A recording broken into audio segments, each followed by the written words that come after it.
alam nyo, sa totoo lang, I worry when the VP when the VP goes out and all that, because we know there is a lot riding on 2028.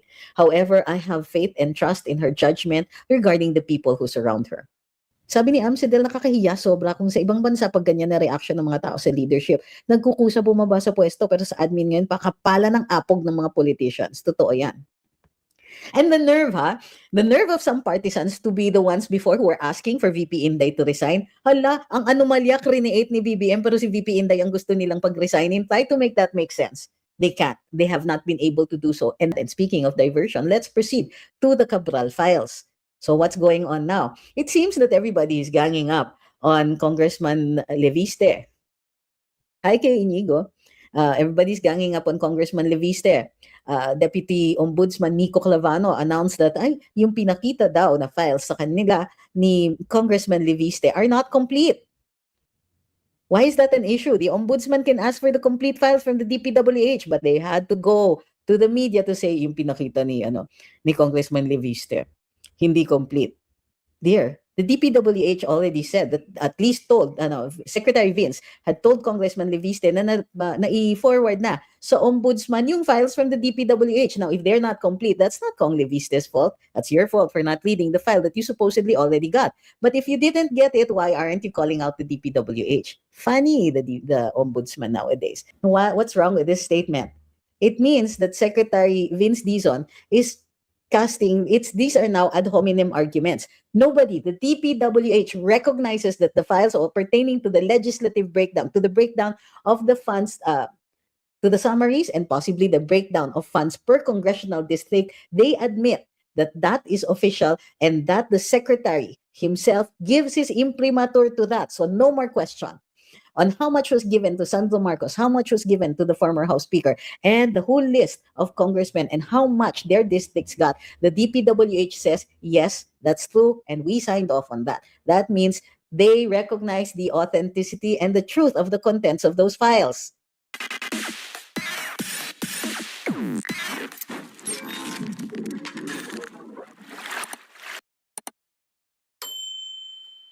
Sabi ni Ma'am Patricia, yes, masyado siyang kampante, hambog na nga. So a lot of things, it's very easy to explain the loss in trust and approval of the president. Ano nga naman ang i-approve ninyo sa kanyang performance? He is not performing. There are no public interest issues that he has taken up aside from this flood control, and clearly it has blown up in their faces. They can't control the narrative. The narrative is already going against them, which takes us to our next issue. Our next issue is Cabral and the Cabral files. Let's begin. The findings of the PNP on the unalived Yusek Cabral are, according to them, consistent with sliding down. She slid down. So I think what they're going to say is that this is an accidental death. Okay? I can't elaborate on this very much because yung mga self-unaliving issues are verboten here in YouTube. So I'm going to have magkakaroon tayo ng live tungkol dyan doon sa TikTok, siguro tomorrow afternoon.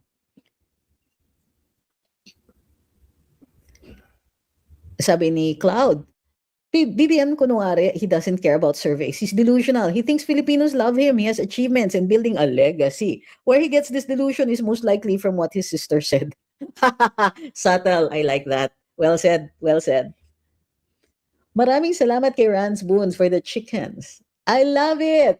Okay? Thank you very, very much for that. Okay, let me see. Tayo ba ay nakakakumpleto ng ating gift goals? 6 out of 29 pa lang. But that's okay. Sabi ni Dear St. Jude, BBM actually doesn't care anymore. He already has the money he wanted. Sorted na daw si BBM. Time to protect VP Sara until 2028. Well, I hope they don't do something to VP Sara, but let's be safe anyway. And always consider VP Inday's safety. Alam nyo, sa totoo lang, I worry when the VP when the VP goes out and all that, because we know there is a lot riding on 2028. However, I have faith and trust in her judgment regarding the people who surround her. Thank you, Saldi, for the fried chicken. And thank you kay Balot. Sabi ni Amsidel, nakakahiya sobra kung sa ibang bansa pag ganyan na reaction ng mga tao sa leadership. Nagkukusa bumaba sa pwesto, pero sa admin ngayon, pakapala ng apog ng mga politicians. Totoo yan. And the nerve, ha? The nerve of some partisans to be the ones before who were asking for VP Inday to resign. Hala, ang anomalya create ni BBM pero si VP Inday ang gusto nilang pag-resignin. Try to make that make sense. They can't. They have not been able to do so. And this explains, this survey was taken, by the way, early December, 1 to 15, if I'm not mistaken, and reflects the views of that period. So, di ba, yung rally, all of that was with around this time period. Hi kay Daniel. Advanced Happy New Year din sa inyo, Daniel. I'm glad to see you here. Okay. So look at the surveys. Diba? What does it say? What does it say about the president? He's not the rally was a big wake-up call. And I think he's still relying on somebody to rescue him. Ano siya, prinsesa?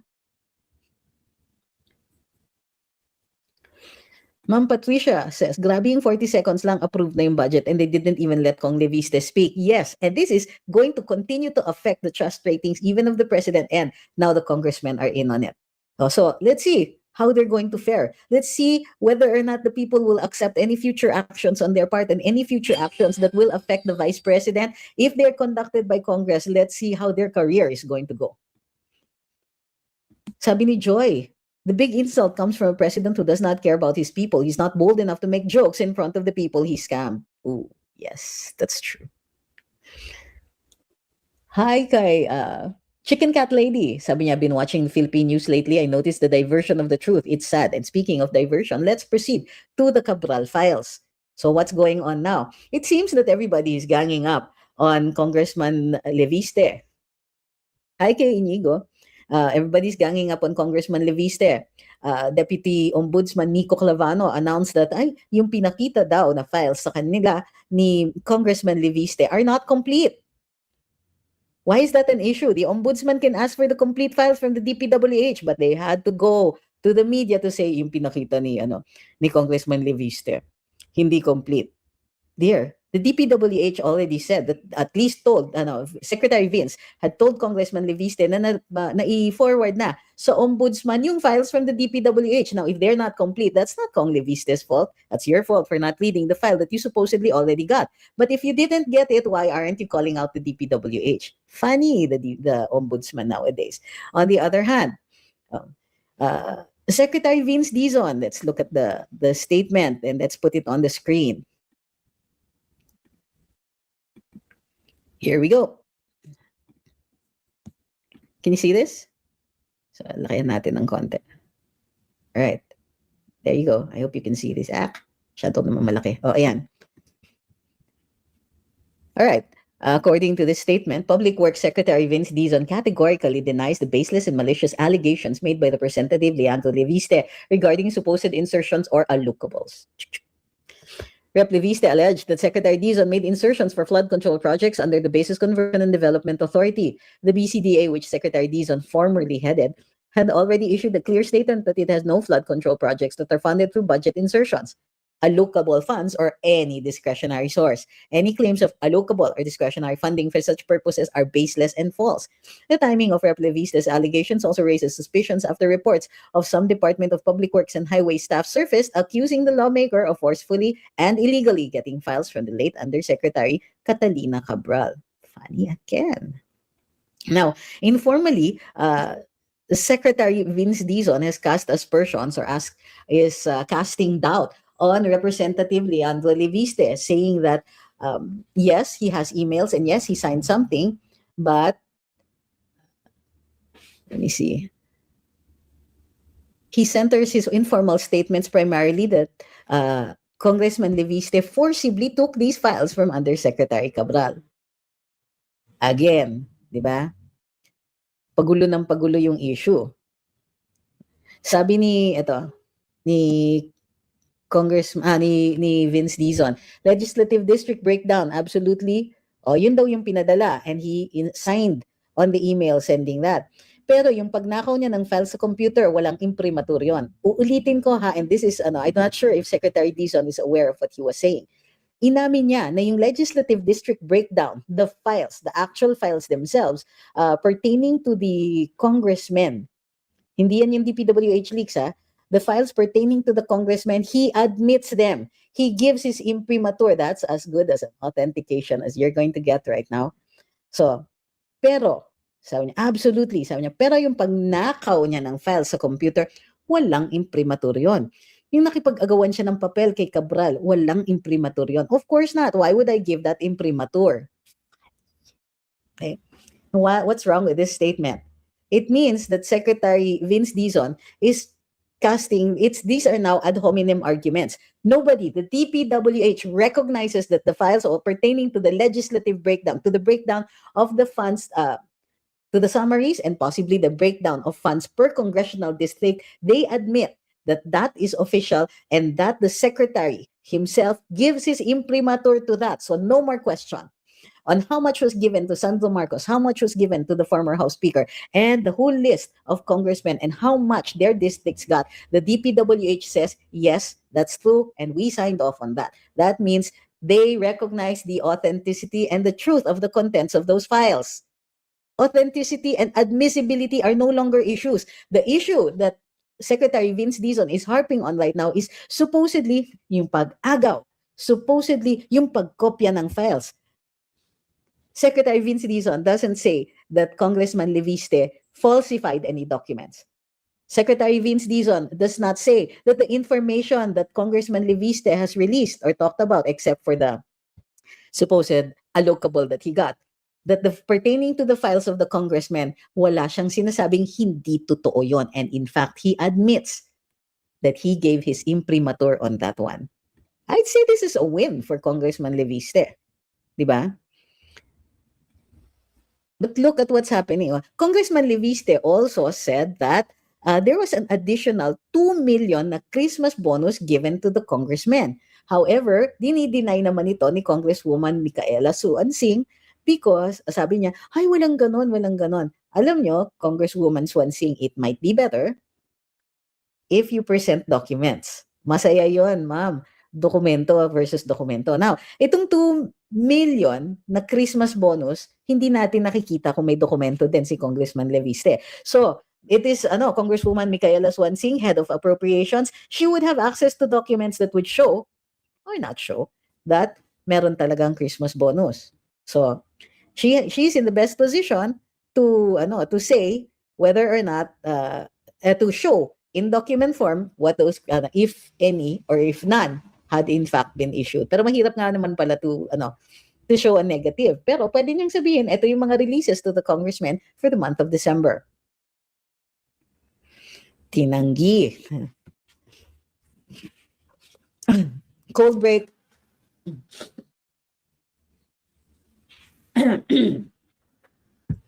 I'm back. So, here's the thing. Here is what is interesting. Do the statements of Secretary Vince Dizon convince you as to the truth or falsity of the files? It has nothing to do with the files. It has nothing to do with the contents of the files. It has nothing to do with the officialness, the authenticity, or even the admissibility, assuming that we're already in court, of the documents that Congressman Leviste has already published through his Facebook page. Diba? How does this affect it? Nala. What they're doing now is they're trying to pin Congressman Leviste down. The statements of Secretary Vince Dizon do not pertain to the documents because that's not what he's after. What they are after right now is getting rid of the congressman. I wouldn't be surprised if an ethics complaint about his so-called behavior at the DPWH, even if there is no video, will be the subject. Yun nga, that his behavior at the DPWH will be subject to an ethics complaint. This is what they're after. Kaya sinasabi nila, kaya ang binibring up nila yung agawan, yung supposedly he copied files that are without any authority, etc. They will call it unruly behavior and subject him to an ethics complaint. That's what they're after now. Masyado na yatang inconvenient para sa kanila si Congressman Leviste. And it looks like napagalitan. For me, this is speculative on my part. I think napagalitan si Secretary Vince Dizon na, ikaw pala ang nag-release ng files na yon. Ikaw pala ang kinakausap ni Congressman Leviste. Ayusin mo yan. Entonces, ayan. Sabi ni Dear St. Jude, Congress has already filed an ethics complaint against Leviste. Let's check that out.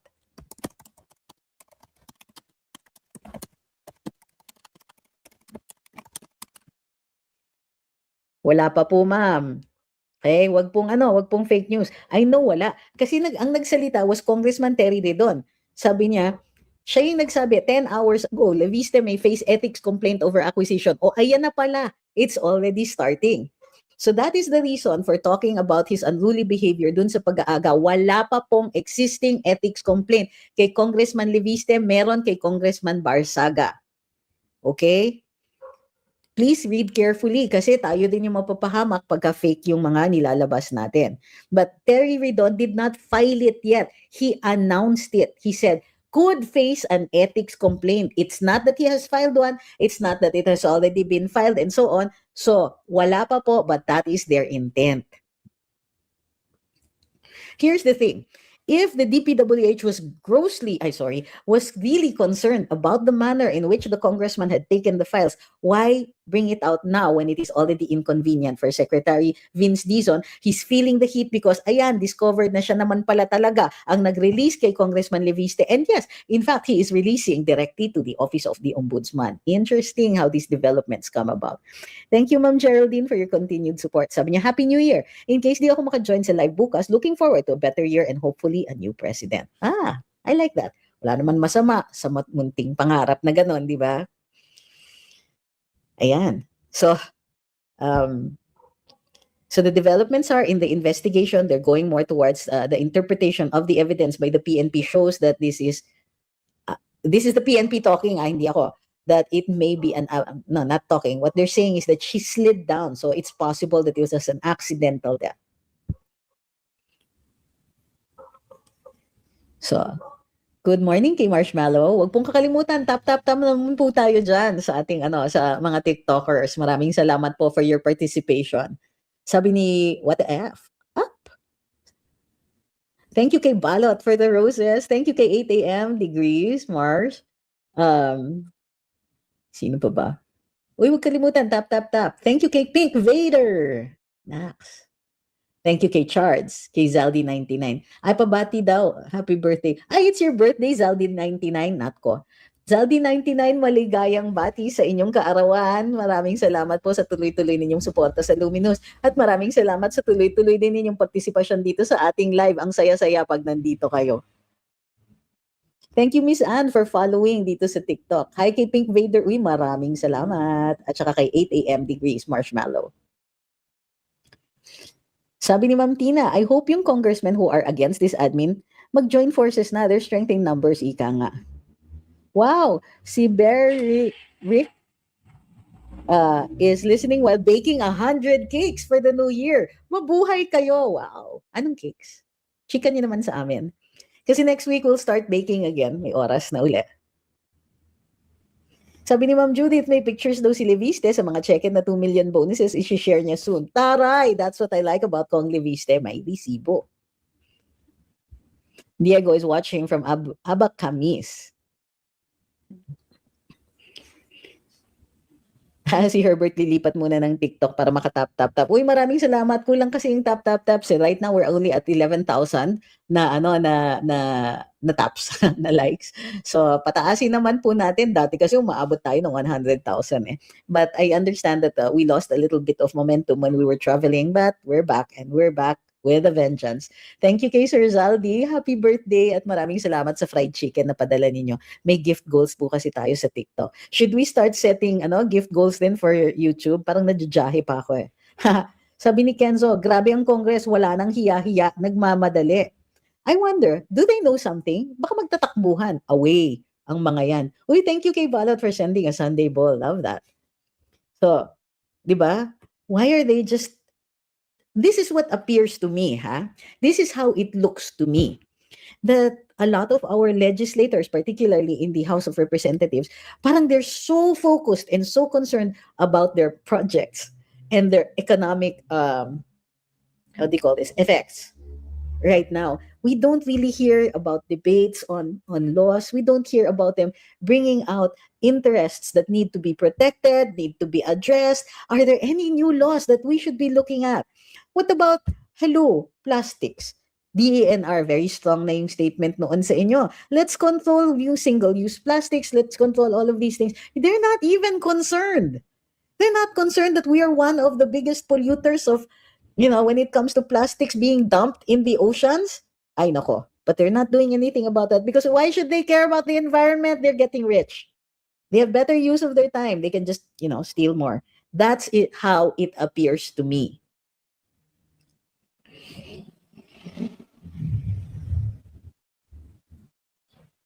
So, sabi ni Frank, any possibility of Cabral's same script as Mary Ann Maslog? I have not seen any evidence to indicate that. But nevertheless, it doesn't stop people from suspecting something like that is going on.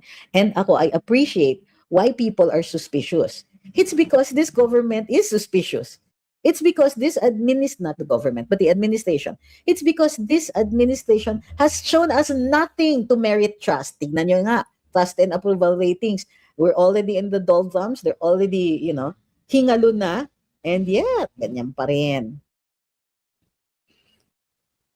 Sabi ni Chris, the HOR so cautious of the 2028 elections. Cautious ba yan? They don't care how they look, makayaman lang. This is a result of how they see us. Parang yung 2024 na na ayuda, ano ba yan? That ayuda train wreck. Okay? They thought that by giving out lots and lots of money, their ratings would go up. They thought that people can just be simply bought. O sige, bigyan natin ng pera yan. Magpaulan tayo, magpabaha tayo ng pera dyan. Tatahimik ang mga tao, hindi na nila. They're going to love us. They're going to like us. They're going to vote for us because we gave them money. Well, the results of the elections show otherwise, di ba? Sabi ni Ma'am Rebecca, si Puno walang hiya, nag-reason pa na hindi bonus kundi pang party kung may constituents na mag-invite. Eh di ganun din yan, bonus. Exactly. Parang, sir, I don't think you were helping. Sabi ni Vladelite, thank you for your continuous dedication. We are blessed from this moral wasteland. Two young figures emerge, not as false saviors, but as principal disruptors of a decaying system. Leandro Legarde Leviste, Kiko Barsaga, they do not command armies or empires. What they carry is far more dangerous to a kleptocratic system. Idealism, not the hollow rehearsed kind, but the kind that awakens, the kind that reminds the subdued population that it still has a voice. Bitin po. Incomplete sentence. Sabi ni strictly under duress, this is not cautiousness. This is them doing the bum rush tactic. Nakaw hanggang kaya because they know this can last only for so long. Kaya habang patong-patong ang kasamaan ng admin, sakay lang sila. Good morning, Miss Connie. I hope you're well. Hi, Miss Veronica. Thank you very much. First timer sa gifts and she sent us a rose. Maraming salamat po. Tama ito. Kong Leviste said, sabi ni Ma'am Patricia, that we're heading towards economic collapse, so the legislators are probably getting as much of the budget pie as they can before the boat sinks. Di ba? Let's see. I think so. Because it can't hold on for much longer. Prices are going up all around us. Wages are not going to catch up. You're talking about an economic powder keg. You're talking about we're heading for there are no new jobs, by the way, because there are no new investors, very, very few at any rate. And most of those investors are going for the hot money, but that doesn't even give us any brick and mortar companies setting up shop in the Philippines, whether from abroad or locally. And as a matter of fact, we're hearing of businesses that are shutting down. I don't know if it has significantly made a blip on the radar screen of any of our economic managers, but that's what's happening right now. And again, we're not hearing or seeing them do anything. Ni walang lip service, ni walang ano. And instead, they feed us, bull manure like 500 pesos kasha na sa Noche Buena. Good grief. Magkano yung Noche Buena ng mga opisyalis ng DTI? Pakilabas naman. Noche Buena reveal naman dyan. Maraming salamat, Angeli. Thank you for the fried chicken. Taray, ah. Ooh, thank you again. Dami. Maraming salamat po sa inyo. So, Christopher says, good evening, di pa po ba sabi ng ombudsman, hindi kumpleto ang pinasa na file ni Leviste? Ano po ang naging basis nila na kulang yung file? Eh sila rin ang nagsabi na nakaseal pa ang CPU. Correct. Well, what they're saying is that they will have to look at the electronic version, which is the computer. However, eto pa, Secretary Vince Dizon supposedly sent his own copy. The DPWH supposedly sent a copy. So why is Deputy Ombudsman Miko Clavano not dealing with that one? So the development here is that Congressman Leviste will soon be facing an ethics complaint. Kaya po ang daming nag-i-input tungkol dun sa ng agaw ng files in na unauthorized kopyahan dun sa mga files ng DPWH. This is pursuant to an oncoming ethics complaint. But take note, no matter how they try to hit Congressman Leviste, it does not affect the authenticity or the credibility of how we're going to read those files. Ad hominem, yan ang epekto ng ad hominem. But did they think that by taking Congressman Leviste out of Congress, he's going to shut up? On the contrary, tingin ko, mas dadaldal yan. Mali talaga eh. Hindi kayo gagamit ng dahas when pakiusap is going to do better. And the pakiusap here should be towards transparency. O kung Leviste, bigyan niyo na lang kami ng konting kahihiyan. Kami na po ang maglalabas. O, di ba? Sana may ganun. Actually, itong mga ganitong statements, Ma'am Patricia says, Inday will inherit a failed state. Para sa akin, so what? Inday yan eh. Yes, of course. Any incoming president who comes after an incompetent one has a lot of house cleaning to do. Pero si Inday yan. What do you think that the Rodrigo Duterte inherited from Pinoy? To be fair, si Pinoy made some inroads in economic, yung mga economic fundamentals natin. He just built on what GMA had done. But in terms of funding, healthcare, education, and all that, it was President Duterte who had to step up. Kasi these are the very obvious solutions to poverty na hindi ginawa ng any previous administration. They were not willing to spend that much for the people. It was Duterte who said, may pera naman, let's spend it for the people. Oh, failed state, it doesn't matter what the state of it is. We have to commit ourselves to help her. We know that she will do well.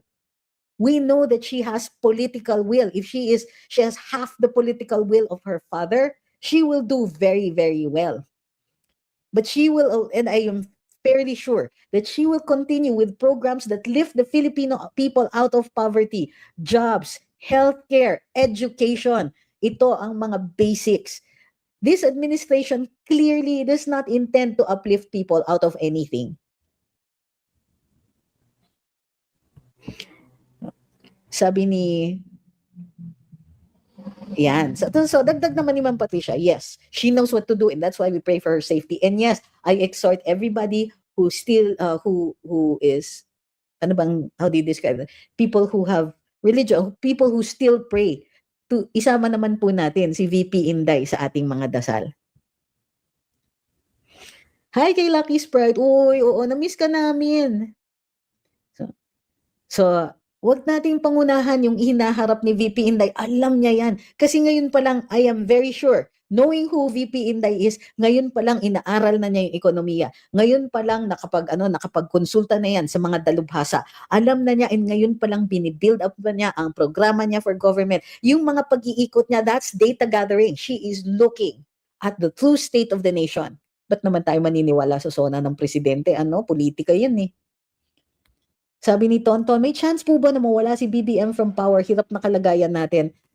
There's always a chance. But how is that going to happen? When you have somebody na talagang nails dug into his position,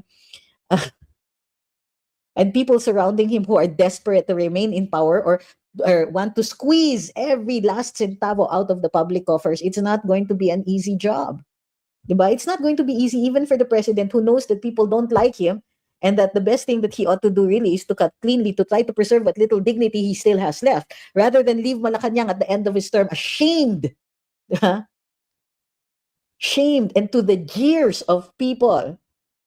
Ewan ko dyan sa presidenteng ito. I really do not understand why he's not leaving. He certainly has enough money, and naman, how long is he going to allow his people on this rampant plunder of the public treasury? My gosh. Sabi ni Strictly, Sarah already said that she's ready to be president. No need to worry about what she will inherit from this train wreck we call the BBM admin. It will be a challenge she will face head on. And yes, we must help her out in whatever way. Ba? High Rizology, we already answered that. Actually, recent lang. So if you're on YouTube, konting mo lang ng cursor. Pero ang tanong niya is, what is his reference? Uy, maraming salamat. Nakaabot na ba tayo ng gift goals? Hindi pa. 5 out of 29 pa lang yun sa fried chicken. Sabi ni Rizology, Miko Clavano said Leviste gave limited and partial Cabral files. What is his reference? Does that mean they've looked at it already? But he also said it's sealed for PNP to investigate. Yung nasa, tama. He's saying is that the laptop is sealed.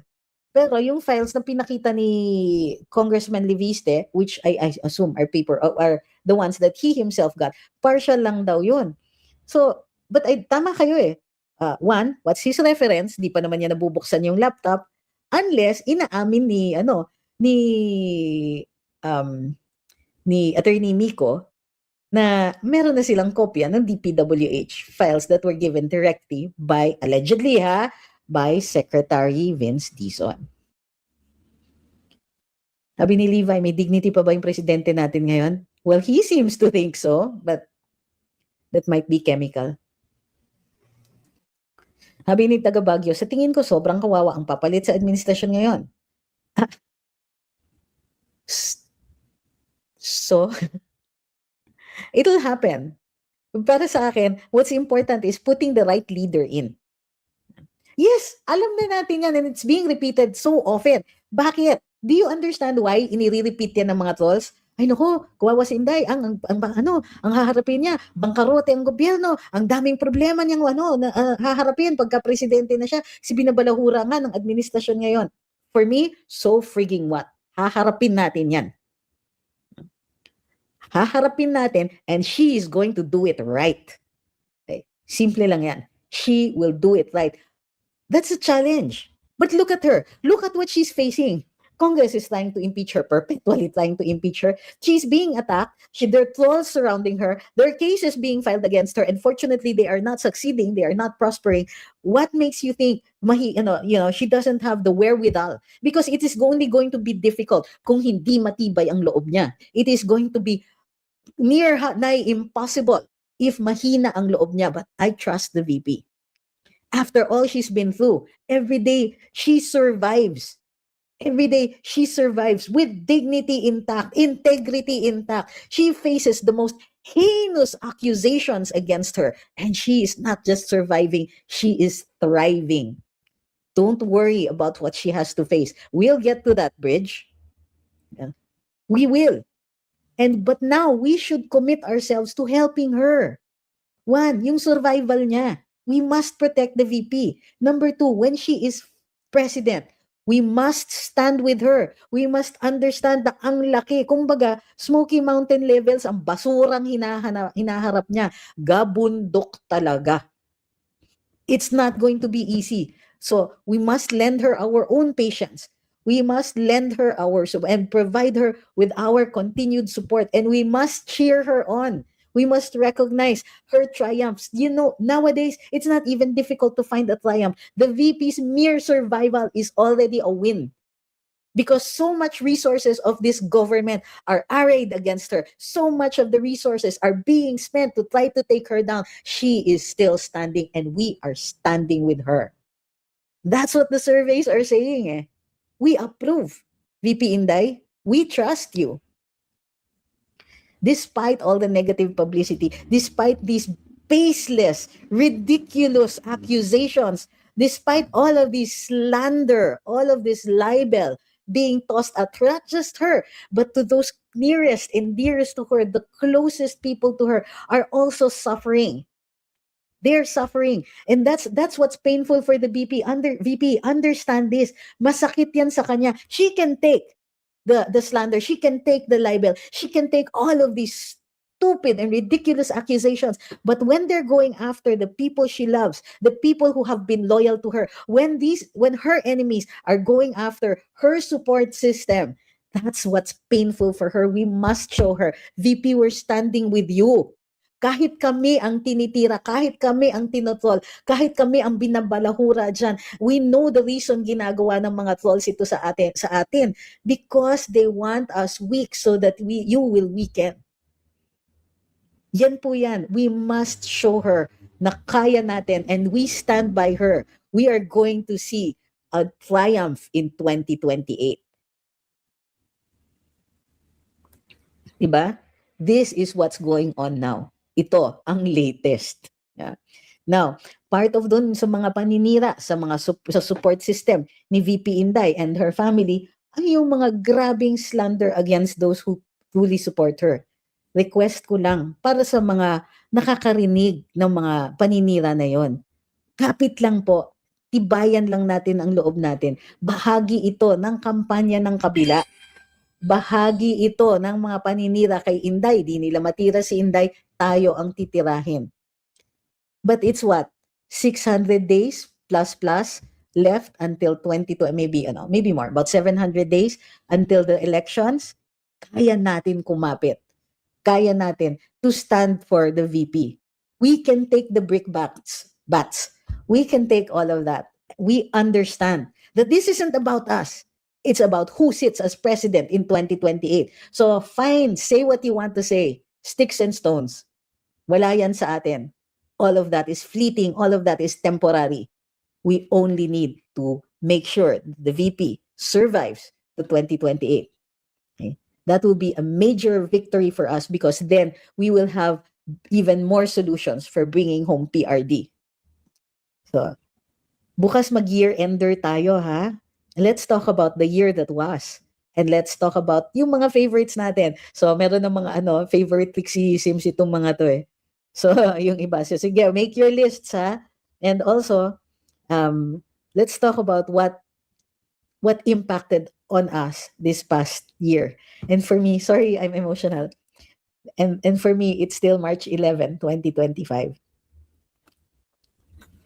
March 11, 2025. Please do not forget that. Yan yung isa ring malaking dahilan kung bakit dapat kumapit lang tayo. By the way, there are really grievous things being said about many of my friends. Simple lang ang statement ko dyan. I will stand by them. I know the true story. I will stand by them because we all stand together to support VP. We all stand together to try to bring home PRD. Okay? So, let's all stand together. In many instances, we may not like each other, pero DDS tayo eh. And unlike all those other groups, ang DDS, we know how to stand together. We know to stand up on those days where it is very difficult to do so.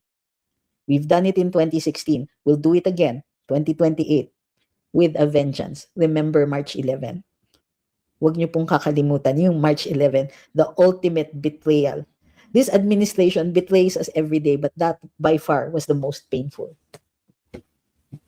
So, excuse me. Sorry. So, maraming salamat sa lahat po ng nakilahok sa live natin ngayong araw na ito. Maraming salamat po sa inyong tuloy-tuloy na pagmamahal sa bayan, sa tuloy-tuloy ninyong pagsusuporta sa amin dito, sa tuloy-tuloy ninyong paninindigan para kay VP Inday, sa tuloy-tuloy ninyong paninindigan para sa tamang gobyerno, maayos na governance, maayos na pinuno. Maraming salamat sa pagbantay ninyo sa kaban ng bayan. Maraming salamat sa pag-call out sa mga pagkakamaling ginagawa ng administrasyon na ito. Maraming salamat sa pakikialam ninyo because governance is incomplete without us. We are the state, tandaan po ninyo. The state is made up of territory, sovereignty, people, and government. Bahagi tayo ng Estado. Do not forget your role in governance. The Constitution guarantees our free speech because we have a say in how we are going to be ruled. We put in the rulers, we have a say. We have a say in policy, in law, and yes, we have a say in budget. Do not forget the power that we all hold. Remember this as you go to sleep tonight, or for those who are going to go about the rest of their day. Remember March 11, and do not forget the power that's in our hands. Maraming salamat. Maraming salamat sa mga DDS. Maraming salamat sa mga hindi DDS pero tuloy din ang suporta. I understand you do not want to be identified with a group. I get it. But we will stand with you because we have the same cause. We will stand with everybody who helps. Thank you very, very much. Ma'am, hindi po ako brave. Takot din po ako. But I know that there are things that we have to do. Ay, sino itong na? Hi, si Michael. Michael and I were in Villamor outside. So, di ba? We were there. We had the impromptu rally. You know, ngayon, I wonder, no? I was just worried for everybody's safety. Many people wanted to march on to Malacanang pero ang konti natin. And I was afraid na baka arestuhin ang ibang mga kasama natin. We had no permits that day. So, maraming salamat, Michael, ha? Especially sa tuloy-tuloy mong pakikibaka. So, maraming salamat din sa mga TikTokers. Nako, maraming salamat sa tuloy-tuloy ninyong pagsusuporta, lalo na ngayong gabi. Oh, ang daming gifters, ang daming nag-like. Maraming salamat po sa inyo. There are many, many ways to show our love for country, and a lot of you have made me feel just how much you do. Thank you. Thank you very much. Good night. We'll see you later.